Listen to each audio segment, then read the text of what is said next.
pagpapalang dulot ay kanganga. Dulot ito ni Kristo, ang nadamay tuwa. Nag-ibis ng hirap, kaluluwa'y lalaya. Ang kagandang loob ni Kristo'y may misa. Kahangang mga biyaya ang idudulot ng may likha. Mas tumataas pa sa bundok na lupa, sa biyaya niya'y sawang-sawa. Labis pa sa aking pagsalansang tunay, dapat na purihin ang ngalan, kanyang ngalan. Ang dapat ay purihin natin ang kanyang ngalan.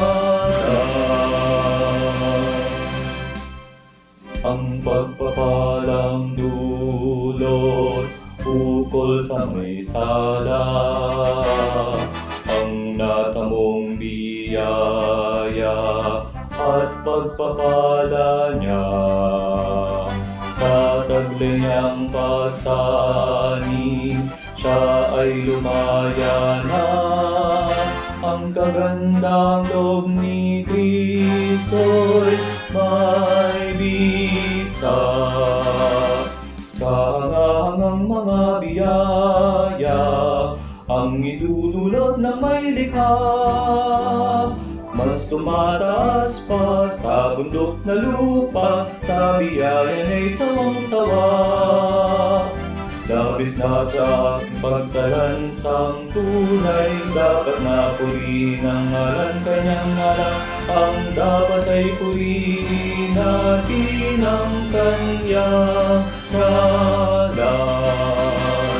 Kahangang mga biyaya ang idudulot ng may likha. Mas tumataas pa sa bundok na lupa, sa biyaya niya'y sawang-sawa. Labis pa sa aking pagsalansang tunay, dapat na purihin ang ngalan, kanyang ngalan. Ang dapat ay purihin natin ang kanyang ngalan.